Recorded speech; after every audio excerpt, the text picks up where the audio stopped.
All right, some of you may remember when waiting until the last minute to file your income taxes meant you literally had to wait in line to drop them off at the post office, hoping to get that postmark that still read April 15.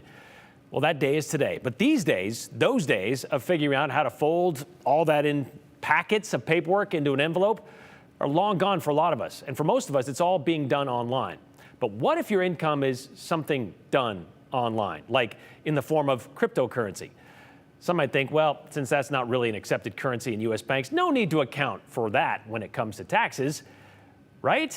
Well, the son of a CPA joins us. Joe Paris, you've spoken with a national expert on this. So is that true? It is true, and let me be very clear that I did not interview my father for this story, but I grew up with this, so it was something top of mind today. Crypto and digital assets aren't something the IRS or the American government ignores. They're fully aware of it all, and they are fully aware that Idahoans who deal with it owe the government on gains. The IRS says that virtual currency is treated as property, and general tax principles, they are applicable to property transactions applying to using this virtual currency. Long story short, they're keeping an eye on it. But most importantly from the IRS, when you sell virtual currency, you must recognize any capital gains or losses on that sale. And I had a great conversation about it with Jackson Hewitt, Chief Information Officer on taxes. A big piece of advice: be wary about where you're getting that information.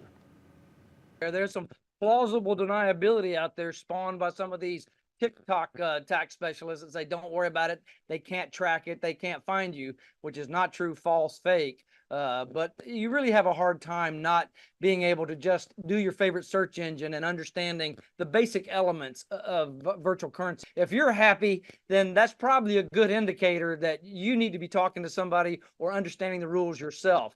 Because I invest in it, my sons do as well. And anytime they call me and say, hey, guess what? You know, I'll say, hey, guess what? I'm guessing you got a taxable event coming along. Oh, man. Yeah, that's how that works. If you're happy with a stock sale, if you're happy with a capital asset sale, if you're happy with a virtual currency transaction, odds are you've got something that you're going to need to put on your taxes. And moving forward, a new form will outline crypto considerations very specifically. So make sure you're keeping track of things.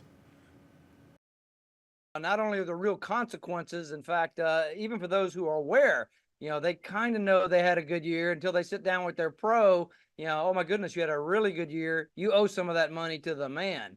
And so a lot of it's on self-assessment, as you well know right now, but that's changing in about 8 months, you know, in 2025, when there will be actually a new 1099, a 1099 DA for digital assets that people won't be so much on the honor system as they are today. You'll know, the IRS will know, and everybody will know what your reporting obligation is. So best you get practiced on that now rather than finding out you had some gains next year and they decide to do a look back.